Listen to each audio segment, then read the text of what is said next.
I want to look at upcoming comic book drops that, let's see if we can get all four in there. That's good. Some of them's going to be cut off, but you guys kind of get the gist. Um, I've been having some fun with getting that kind of refreshed reminder of when new stuff comes out.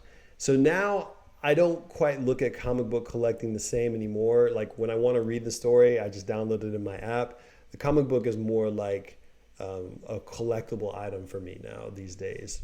I'm not going to really read it inside the book. So now when I go get something, I just want something that's fun, unique, rare to add to my little collection over here. So this is the comics that are coming out tomorrow. Tomorrow's New Comic Book Day, Wednesday. Let's see if there's anything that like strikes our fancy.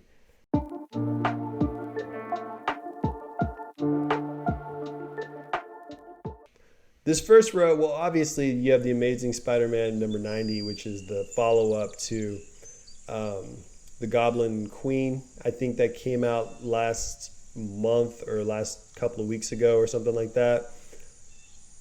It's going to be popular-ish because it's Spider-Man. Spider-Man's always popular. His stories are kind of eternal. I don't know if she's going to be a popular character, but she might be. People were snatching up her issues. So this comic right here, Berserker, Brzrkr. I had seen an issue in the comic book shop of maybe issue number 5 or 6, and it was like Keanu Reeves. And I was like, what? Well, apparently these comics, those first edition variant covers for issue 1 are selling like crazy amounts because people got them signed by Keanu Reeves, I guess at different comic conventions, maybe when he was talking about Cyberpunk or something like that. So I think that for this particular comic book, even though I know nothing about it, they modeled the character after him, almost like a weird hybridy John Wick thing with him, but in different situations, and him being such like a good guy, getting involved with the community and stuff like that. They turned it into this. So that's an interesting footnote for me because I'm thinking like, okay, this is one of those comic book things where a celebrity endorsement or celebrity is modeled into the comic book. This may not be the first time this happens. If all of a sudden The Rock decides to do his own comic book with a smaller comic book publishing company as his character, and then he's speaking at ACON 2026, I need to get my copies, I need to get it signed, and I need to get it graded. Because why not? They're selling for, a couple of $1,000s, 2,000, 19, maybe even more. I can't quite remember. But it was just mind-boggling that that's a pretty interesting play. Now, this is from somebody who is just getting back into the notion of what's a good thing to hold, what's a good play, without actually being like a professional collector. I just think it's fun to hop in and speculate. One of the things I'm on the... I keep my eye open for. So when I'm looking for those kind of valuable comics, I'm mostly sticking to obviously typical stuff that everyone does. First appearances, first editions, first issues, but I'm looking for special moments from popular characters. So I've got my eye on Miles Morales. There's the Miles Morales book right here. And now I'm going to have to figure out, is this a potential pivotal moment? Does it feel like one that's going to have some longevity? Because there are certain issues of Spider-Man and there are certain issues of, we'll just say Spider-Man, that on their own, this issue has as much importance as Amazing Spider-Man #1. Because it was introducing things. So Miles Morales is always up to something. There might be something interesting happening, maybe a cool variant cover. Maybe it's one where it's like a very small, unique printing thing. So I don't know, I'll have to research that one. I don't know much about that issue, but it's interesting to know that that's the next issue of a Miles Morales book is coming out. X Deaths of Wolverine is pretty cool. I was able to get one of the variants. I didn't get all the variants. I didn't get the Sabretooth one. I got the one with X-23 and the other female character kind of standing on top, because that was a variant that just, it's really stood out to me as super, super unique. So I kind of want to look and see what happens with that, but I'm still going to kind of put that to the side. Ghost Rider #1 is coming. I don't know anything about that. I wish I had known about Strange Academy when it first dropped. That's going to be a TV show almost guaranteed, because it just fits the format. It looks YA, it feels YA. You have a little bit of Marvel plus Harry Potter. They're going to go crazy with that. They just have to get the right directors. Let's kind of keep going. I don't know what House of Slaughter is. Black Widow. Harley Quinn. I never know if those are popular comics or not. I need to research more. Gunslinger, Spawn, Oblivion Song, Deadly Class. This is one of those things. So Ben Reilly, Spider-Man #2 is here.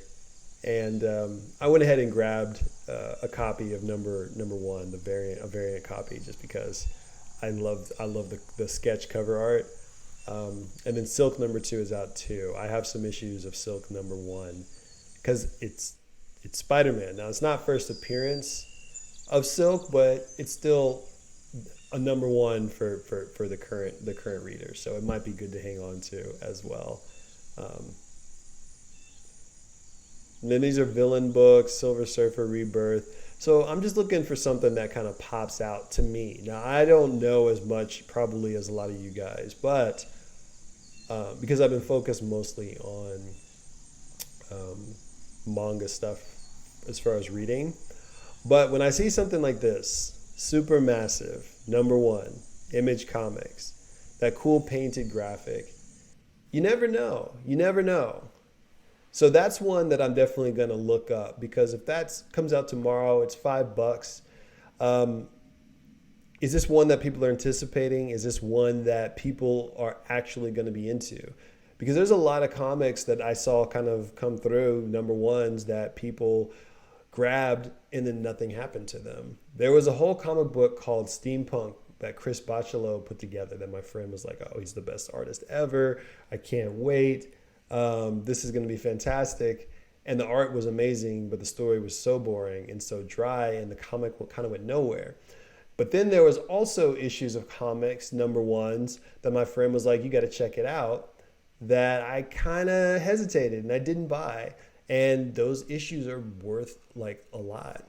I'm literally trying to think of that comic book now. It was when some like event happened over the sky, and then all of a sudden a bunch of kids in the school all got these superpowers.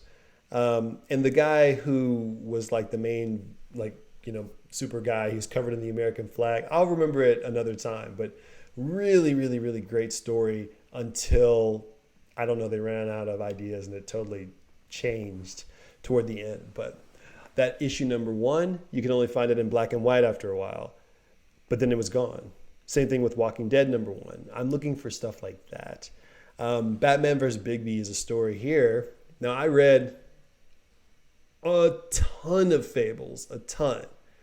That said, I would love to read this, but I'm probably not going to buy it. But I will, like the issue, I will get it on my either mobile app, or I'll wait until the trade paperback comes out and I'll get that.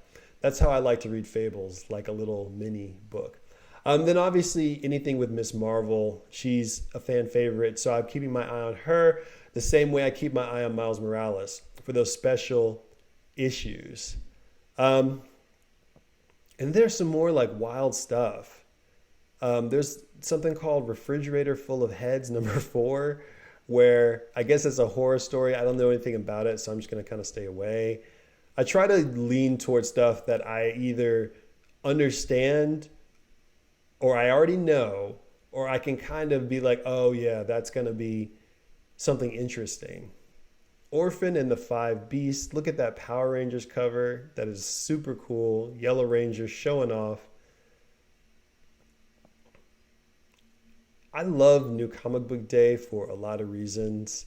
It really kind of fills you with that excitement, the continuation of the adventure that you've been waiting on. And a lot of times you pick back up where you left off and you're just like, wow, I forgot how much fun I was having with this story. And there are certain issues that just had some pop to them where you were just like, yeah, this is what's up. I remember one of the ones that I got was Gambit, and he had a lot of very mediocre issues, but he was my favorite character on the original classic X-Men 90s cartoon. Well, I was, I think I was on a plane. Yeah, and I was just had my new comics and I was waiting to read them, and so I waited for this trip to read that one. I just remember it being so good, and he got to fight Bullseye in the issue, and the artwork was good, and the flow was dynamic, and it was a lot of fun. Great story to read. But Gambit did not keep me revisiting the way just X-Men in general did, but I just remember the excitement of it. So Bolero looks like they're trying to do like a modern anime style thing. I don't know much about that. Firefly is still going strong. Barbarella. Aerosmith #2. I wonder if I should get the second issue of that. I think I will. Something about that artwork pulls me in.